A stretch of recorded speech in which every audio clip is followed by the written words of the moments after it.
next step is the Hela. That's it. Kind of.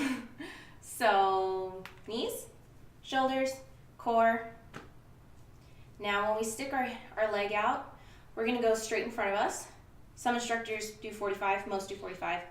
When I dance a traditional Kahiko song, I will, but not right now. Here.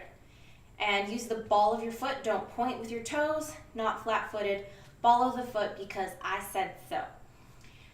Traditionally, it's flat, but I prefer ball of the foot straight in front. It's prettier. Sway your hips the opposite side of the leg that's out. That's the Hela. You already know 3 basic hula moves. It's incredible.